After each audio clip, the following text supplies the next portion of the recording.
တချို့သောအမှုတွေကလူသက်သမားကိုရှာမတွေ့လို့လူသိများလာတာမဟုတ်ပါဘူး။တားကောင်ဘသူလဲဆိုတာကိုတော့မသိခဲ့လို့တမိုင်းမှာကြံခဲ့တာပါ။လွန်ခဲ့တဲ့နှစ်ပေါင်းများစွာကအမေရိကန်နိုင်ငံရဲ့မြို့တစ်မြို့မှာလူတစ်ယောက်ကတစ်တောဆက်တနေရာကိုရောက်လာခဲ့ပါတယ်။အဲ့ဒီနေ့ကသူမြင်လိုက်ရတာဟာတာမန်စက်ကူပုံတစ်ပုံမဟုတ်ခဲ့ပါဘူး။အဲ့ဒီပုံထဲမှာကလေးငယ်တစ်ယောက်ရှိနေခဲ့ပါတယ်။ဘသူမှလိုက်မရှာခဲ့တဲ့ကလေးဘသူမှပျောက်ဆုံးကြောင်းမတိုင်ကြခဲ့တဲ့ကလေးနာမည်မရှိအိမ်မရှိသူ့ကိုမှတ်မိတယ်လို့ပြောနိုင်တဲ့သူတော့မရှိခဲ့ပါဘူး။ဒါပေမဲ့အဲ့ဒီကလေးရဲ့အမှုက65နှစ်ကျော်ကြာတဲ့အထိအမေရိကန်နိုင်ငံရဲ့အကျော်ကြားဆုံး cold case တွေကတစ်ခုအဖြစ်နဲ့ရှိနေခဲ့ပါတယ်။နှစ်ပေါင်းများစွာအတွင်းလူပေါင်းထောင်ချီစုံစမ်းခဲ့တဲ့သတင်းစာတွေမျက်နှာဖုံးတွေထဲမှာထည့်ခဲ့တဲ့စုံတောက်တွေပြောင်းခဲ့တဲ့ theory တွေထွက်လာခဲ့တဲ့ကောလာဟာလာတွေလည်းမရေမတွက်နိုင်အောင်ပေါ်လာခဲ့ပါတယ်။ဒါပေမဲ့အဖြေကတော့တိတ်ဆိတ်နေခဲ့ပါတယ်။အဲ့ဒီကလေးကဘသူလဲဘာကြောင့်တေဆုံးခဲ့ရတာလဲဘသူကဒီလိုရရဆက်ဆက်တပ်ပစ်ခဲ့တာလဲဒီနေ့အထိအဖြေမရသေးတဲ့မိကုန်းတွေရှိနေသေးပါအမှန်တရားဟာတခါတလေလူတွေထင်ထားတာထက်ပိုပြီးတော့ကြောက်စရာကောင်းတတ်ပါတယ်မင်္ဂလာပါ Black File မှာကြိုဆိုပါရစေတကယ်လို့ကဘာတဝမ်းကနတ်နေတဲ့မှုခင်းတွေမဖြေရှင်းနိုင်သေးတဲ့ Cold Case တွေလူသိနေတဲ့အမှန်တရားတွေကိုနားထောင်ခြင်းနဲ့ဆိုရင်တော့ Black File ကို Subscribe လုပ်ထားဖို့မမေ့ပါနဲ့နော်ကဲဒီ file ကိုတူတူဖွင့်ကြည့်လိုက်ရအောင်အခုဖွင့်မဲ့ file ကတော့နှစ်ပေါင်း65နှစ်ကျော်ကြာအမေရိကန်နိုင်ငံရဲ့အကျော်ကြားဆုံး Cold Case တွေထဲကတစ်ခု1958ခုနှစ် February လ25ရက်အမေရိကန်နိုင်ငံ Pennsylvania ပြည်နယ် Philadelphia မြို့ရဲ့ Fauci ဆိုတဲ့တိတ်ဆိတ်တဲ့ရပ်ကွက်အနီး Susquehanna လမ်းမဘေးကတစ်တောထဲမှာအသက်26နှစ်အရွယ် Lazella College ကျောင်းသား Frederick Jr. Benones ရောက်လာခဲ့ပါတယ်။သူ့ရဲ့ရည်ရွယ်ချက်ကမှုခင်းတစ်ခုကိုတွေးဖို့မဟုတ်ခဲ့ပါဘူး။တောထဲကိုပြေးဝင်သွားတဲ့ရုပ်တကောက်ကိုလိုက်ကြည့်ဖို့ပဲဖြစ်ပါတယ်။ဒါပေမဲ့တစ်ပင်နေကြတဲ့ရောက်သွားတဲ့အချိန်မျက်စိထဲပထမဆုံးဝင်လာတာကစုပ်ပစ်ထားတဲ့စက်ကူပုံအဟောင်းတစ်ပုံအဲ့ဒီဘုံရဲ့အဖုံးဘက်ကနေကလေးငယ်တစ်ယောက်ရဲ့ဦးခေါင်းလေးပေါ်နေခဲ့ပါတယ်။အစာပိုင်းမှာတော့ Frederick ကအဲ့ဒါအယုတ်တရုတ်လို့ပဲထင်ခဲ့တယ်။ဒါပေမဲ့အနားကိုတိုးသွားတဲ့အချိန်သူ့ရှေ့မှာရှိနေတာကအယုံမဟုတ်ခဲ့ပါဘူးအသက်မရှိတော့တဲ့ကလေးငယ်တစ်ယောက်ဖြစ်နေခဲ့ပါတယ်အဲ့ဒီအခိုက်အတန့်ကအမေရိကန်နိုင်ငံရဲ့အကျော်ကြားဆုံး Cold Case တစ်ခုစတင်ခဲ့တဲ့အချိန်ပဲဖြစ်ပါတယ်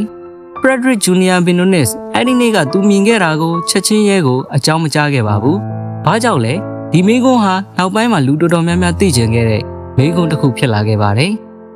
Benones ကသူ့အနေနဲ့အမှုတစ်ခုတည်းပါဝင်ပတ်သက်သွားမှာကိုကြောက်ခဲ့တယ်လို့ပြောခဲ့ပါတယ်။ဒါကြောင့်စက်ကူပုံးကိုအဲ့ဒီတိုင်းထားခဲ့ပြီးအိမ်ကိုပြန်သွားခဲ့ပါတယ်။နောက်တနေ့မနက်ရေဒီယိုသတင်းတစ်ခုကိုကြားလိုက်ရပါတယ်။ New Jersey ပြည်နယ်မှာကလေးငယ်တစ်ယောက်ပျောက်ဆုံးနေတယ်ဆိုတဲ့သတင်းမှာအဲ့ဒီအချိန်မှာ Benones ရဲ့စိတ်ထဲမှာမနေ့ကမြင်ခဲ့တဲ့စက်ကူပုံးကိုပြန်သတိရသွားခဲ့ပါတယ်။ငါမြင်ခဲ့တာအယုံမဟုတ်ပဲတကယ်ကလေးတစ်ယောက်များဖြစ်နေမလား။အဲ့ဒီတွေးကြောင့်သူဟာ Lazella College ကအကြံပေးဆရာ2ယောက်နဲ့သူ့ရဲ့ညီကိုဖြစ်တဲ့ဘုန်းတော်ကြီးကိုသွားတိုင်ပင်ခဲ့ပါတယ်။အားလုံးရဲ့အဖြေကတော့တစ်ခုတည်းပါပဲ။ရဲကိုချက်ချင်းအကြောင်းကြားပါ။1958ခုနှစ် February လ26ရက်နေ့မနက်10:00နာရီဝန်းကျင်မှာ Benones က Philadelphia Homicide Squad ကိုဖုန်းဆက်ခဲ့ပါတယ်။သူပြောပြခဲ့တဲ့နေရာကိုရဲတပ်ဖွဲ့ဟာချက်ချင်းရောက်လာခဲ့ပါတယ်။ဒါပေမဲ့ရဲတွေမြင်လိုက်ရတဲ့မြင်ကွင်းကဒီအမှုကိုအမေရိကန်နိုင်ငံသမိုင်းရဲ့ကြော်ကြားသော Cold Case တွေကတစ်ခုဖြစ်သွားစေခဲ့ပါတယ်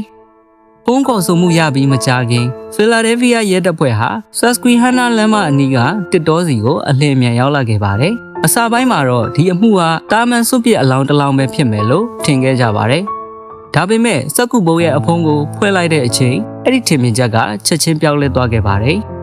ဘုံအတွင်းမှာကလေးငယ်တစ်ယောက်ရဲ့ရုပ်အလောင်းကိုဆောင်းဟောင်းတစ်ထည်နဲ့ပတ်ထားခဲ့တာပါ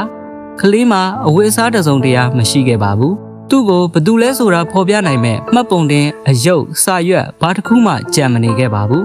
အဲ့ဒီအချိန်မှာစုံတော့တွေသတိထားမိတဲ့အချက်တစ်ခုရှိခဲ့ပါတယ်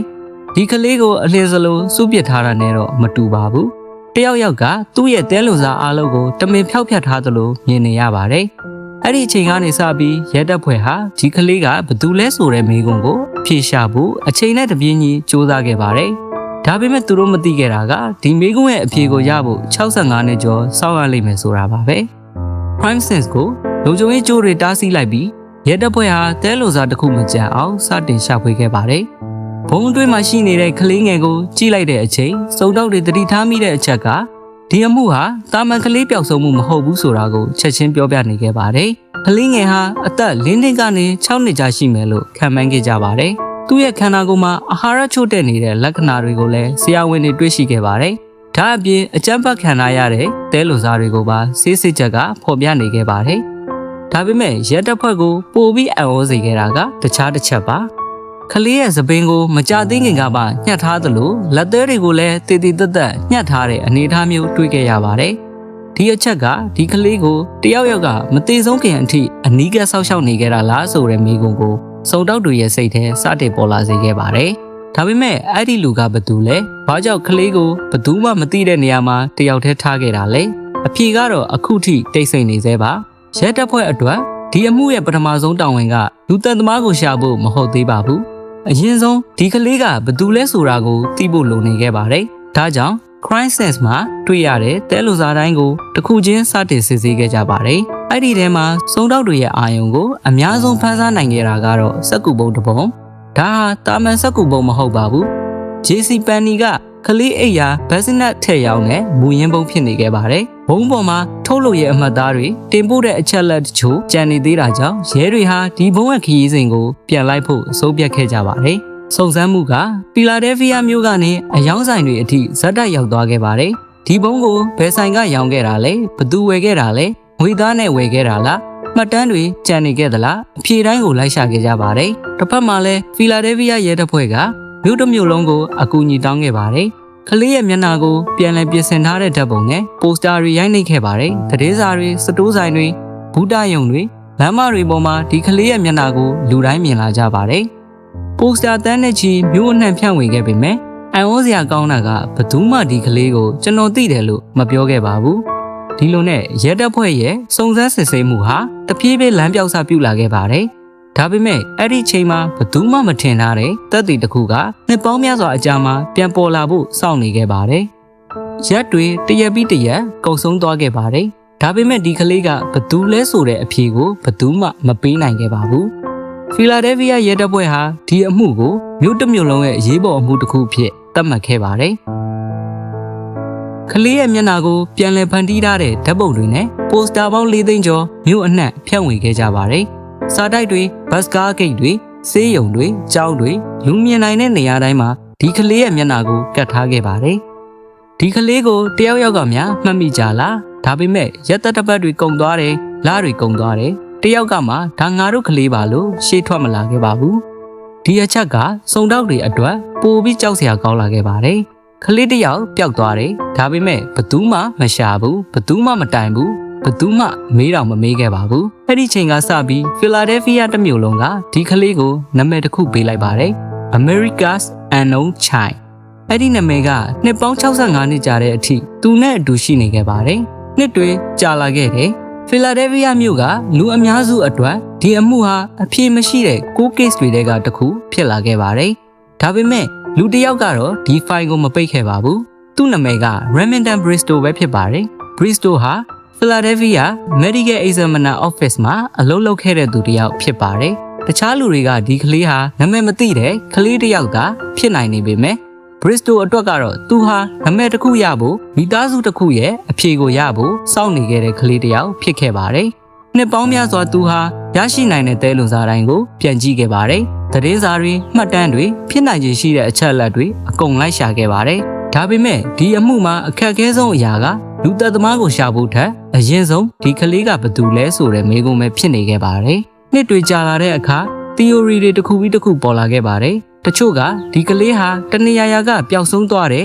ကလေးတစ်ယောက်ဖြစ်နိုင်တယ်လို့ပြောခဲ့ကြပါတယ်။တချို့ကမွေးစားမိသားစုတစ်ခုနဲ့ပတ်သက်နိုင်တယ်လို့ယူဆခဲ့ကြပါတယ်။တချို့ကတော့မတူညီတဲ့ဖြစ်နိုင်ခြေတွေကိုထောက်ပြခဲ့ကြပါတယ်။ဒါပေမဲ့ theory တစ်ခုချင်းစီမှာအတည်ပြုနိုင်တဲ့သက်သေမလုံလောက်ခဲ့ပါဘူး။ဒီလိုနဲ့ The Boy in the Box ဆိုတဲ့နာမည်ဟာ American ရဲ့အရှည်ကြာဆုံးမဖြေရှင်းနိုင်သေးတဲ့မိကွန်းတွေကတစ်ခုအဖြစ်ဆက်ရှိနေခဲ့ပါတယ်။နှစ်ပေါင်း65နှစ်လူတွေကသူ့ကိုနာမည်တစ်ခုနဲ့ပဲသိခဲ့ကြပါတယ်။ The Boy in the Box ဘုံတွေကကလေးဒါပေမဲ့သူဟာဘုံတမုံတွေကရှာတွေ့ခဲ့တဲ့ကလေးတစ်ယောက်မဟုတ်ခဲ့ပါဘူး။သူဟာတစ်ချိန်ကအသက်ရှင်ခဲ့တဲ့မိသားစုရှိခဲ့တဲ့အိမ်မက်တွေရှိခဲ့နိုင်တဲ့ကလေးတစ်ယောက်ပါ။ပြီးတော့2022ခုနှစ်ဒီအမှုရဲ့သမိုင်းမှာမယုံနိုင်စရာအပြောင်းအလဲတစ်ခုဖြစ်လာခဲ့ပါတယ်။ ခင်မီ DNA နည်းပညာ Forensic Genetic Genealogy ဆိုတဲ့နည်းလမ်းတွေကြောင့်နှစ်ပေါင်းများစွာမသိခဲ့ရတဲ့သူ့ရဲ့အမိကိုပြန်လည်ရှာဖွေနိုင်ခဲ့ပါတယ်။ဟုတ်ပါတယ်ဒီကလေးရဲ့အမိက Joseph Augustus Zarelli ဖြစ်ပါတယ်။ရဲတပ်ဖွဲ့ကဒီအမိကိုထုတ်ပေါ်ပြောကြားခဲ့တဲ့နေ့မှာဖီလာဒဲလ်ဖီးယားမြို့အတွက်အဖြေတစ်ခုရလာခဲ့ပါတယ်။ဒါပေမဲ့ဒီအဖြေဟာပျော်ရွှင်စရာအဆုံးသတ်တစ်ခုတော့မဟုတ်ခဲ့ပါဘူး။ဘာလို့လဲဆိုတော့နာမည်ကိုသိသွားပြီဒါပေမဲ့သူ့အသက်ကိုဘသူကယူသွားခဲ့တာလဲဆိုတဲ့မေးခွန်းကကြံနေသေးလို့ပါ။ Joseph Augustus Zarelli သူ့ရဲ့နာမည်ကို65နှစ်ကြာပြီးမှကဘာကြီးကပြန်ခေါ်နိုင်ခဲ့ပါတယ်။ဒါပေမဲ့သူ့အတွက်တရားမျှတမှုရနိုင်အောင်မလားဆိုတာကတော့နောက်ဆုံးမေးခွန်းအဖြစ်ကြံနေခဲ့ပါတယ်။1958ခုနှစ်ဖီလာဒဲလ်ဖီးယားမြို့ရဲ့တိတ်ဆိတ်တဲ့နေရာတစ်ခုမှာကဘာကြီးကမသိခဲ့တဲ့ကလေးတစ်ယောက်ကိုတွေ့ခဲ့ပါတယ်။သူ့မှာနာမည်မရှိခဲ့ဘူး။သူ့အကြောင်းပြောပြနိုင်မဲ့မိသားစုမရှိခဲ့ဘူး။သူဘယ်ကလာတာလဲ။ဘသူကသူ့ကိုဒီနေရာရောက်အောင်ပို့ခဲ့တယ်။ဘသူကသူ့ဘဝကိုအဆုံးသတ်သွားခဲ့တယ်ဆိုတာတွေဟာနှစ်ပေါင်းများစွာအဖြစ်မရှိခဲ့ပါဘူးလူတွေကသူ့ကို The Boy in the Box လို့ပဲခေါ်ခဲ့ကြပါတယ်ဒါပေမဲ့သူဟာနာမည်မဲ့ကလေးတစ်ယောက်တော့မဟုတ်ခဲ့ပါဘူးသူဟာတစ်ချိန်ကအသက်ရှင်ခဲ့တဲ့မိသားစုရှိခဲ့တဲ့အိမ်မက်တွေရှိနေနိုင်ခဲ့တဲ့ကလေးတစ်ယောက်ပါ2022ခုနှစ်ခေတ်မီဒီယာနဲ့နည်းပညာ Genetic Genealogy ကိုအသုံးပြုပြီး65နှစ်ကျော်ကြာပိတ်နေခဲ့တဲ့ file တစ်ခုကိုပြန်ဖွင့်နိုင်ခဲ့ပါတယ်။ဒီကလေးရဲ့နာမည်က Joseph Augustus Zarelli ဖြစ်ပါတယ်။ဒါပေမဲ့နာမည်တစ်ခုရလာတာနဲ့အမှုကပြီးဆုံးသွားတာမျိုးတော့မဟုတ်ပါဘူး။ဘာကြောင့်လဲဆိုတော့နောက်ထပ်မေးခွန်းတစ်ခုကြံနေသေးလို့ပါ။ Joseph ကိုဘယ်သူကတတ်ခဲ့တာလဲ။ Mother M Theory နှစ်ပေါင်းများစွာဒီအမှုနောက်ွယ်မှာ theory တွေအများကြီးပေါ်လာခဲ့ပါတယ်။ဒါပေမဲ့ဒီတစ်ခုကတော့ရဲတွေကိုတော့အာယုံစိုက်စေခဲ့တဲ့ထူးခြားတဲ့ထွက်ဆိုချက်တစ်ခုဖြစ်ခဲ့ပါတယ်။သူမရဲ့နာမည်ကိုလူသိရှင်ကြားမဖော်ပြခဲ့ပါဘူး။လူတွေကတော့မာသာသို့မဟုတ် M လို့ပဲသိခဲ့ကြပါတယ်။2002ခုနှစ်မှာမာသာကသူ့ရဲ့မိခင်နဲ့ပတ်သက်တဲ့ကြောက်စရာကောင်းတဲ့ဇာတ်လမ်းတစ်ခုကိုရဲတွေထံကိုပြောခဲ့ပါတယ်။သူမရဲ့ပြောဆိုချက်အရသူမရဲ့မိသားစုဟာဂျွန်နသန်လို့ခေါ်တဲ့ကလေးတစ်ယောက်ကိုမွေးရင်းမိဘတွေစီကရယူခဲ့တယ်လို့ဆိုခဲ့ပါတယ်။ပြီးတော့အဲ့ဒီကလေးဟာအိမ်ထဲမှာအကြမ်းဖက်ခံခဲ့ရပြီးနောက်ဆုံးမှာတော့သေဆုံးခဲ့တယ်လို့ပြောခဲ့ပါတယ်။ရဲတွေစိတ်ဝင်စားခဲ့တဲ့အချက်ကမာသာရဲ့ပြောဆိုချက်တွေကအသေးစိတ်တချို့ဟာအမှုနဲ့ပတ်သက်ပြီးလူသိနေတဲ့အချက်တွေနဲ့တိုက်ဆိုင်နေခဲ့တာပါ။ဒါကြောင့်သူမရဲ့ဇာတ်လမ်းကိုလုံးဝလစ်လျူမရှုခဲ့ကြပါဘူး။ဒါပေမဲ့အရေးကြီးတဲ့အချက်တစ်ခုရှိပါတယ်။မာသာရဲ့ပြောဆိုချက်ကိုတရားဝင်သက်သေအထောက်အထားနဲ့အတည်ပြုနိုင်ခဲ့ခြင်းမရှိပါဘူး။ရဲတွေကလည်းသူမရဲ့ဇာတ်လမ်းကိုအမှုဖြစ်ရှင်းနိုင်တဲ့သက်သေအဖြစ်အသုံးမပြုနိုင်ခဲ့ပါဘူး။ဒါကြောင့်မာသာရဲ့ဇာတ်လမ်းဟာဒီနေ့အထိအပြည့်မရှိသေးတဲ့ဖြစ်နိုင်ခြေတစ်ခုအဖြစ်ပဲကြံနေခဲ့ပါတယ်။အချက်လက်မဟုတ်ပါဘူး။ဒါပေမဲ့လူတွေမမေ့နိုင်တဲ့ theory တစ်ခုဖြစ်နေသေးပါ။ The Boy in the Box အမှုဟာလူသတ်မှုတစ်ခုအကြောင်းပဲမဟုတ်ခဲ့ပါဘူး။ဒါဟာနာမည်တော်မရှိတဲ့ကလေးတစ်ယောက်ကိုကဘာကြီးကမမေ့သွားအောင်နှစ်ပေါင်းများစွာကြိုးစားခဲ့တဲ့လူတွေအကြောင်းလည်းဖြစ်ပါတယ်။65နှစ်ကြာပြီးနောက် Joseph Augustus Zarelli ဆိုတဲ့နာမည်ကိုပြန်လည်ရရှိခဲ့ပါတယ်။ဒါပေမဲ့တရားမျှတမှုအတွက်နောက်ဆုံးမေးခွန်းကတော့ကြံနေသေးပါမိတ်ဆွေသားဆိုရင်ဒီအမှုနောက်ွယ်မှာဘာတွေဖြစ်ခဲ့တယ်လို့ထင်ပါသလဲမာသာရဲ့ပြောဆိုချက်ကအမှန်တရားနဲ့နှီးစပ်ခဲ့တာလားဒါမှမဟုတ်နှစ်ပေါင်းများစွာရှာဖွေခဲ့တဲ့ theory တစ်ခုသာဖြစ်ခဲ့တာလားသိရမြင်ကိုကွန်မန့်မှာမျှဝေပေးခဲ့ပါ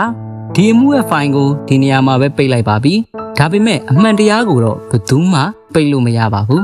This is Black File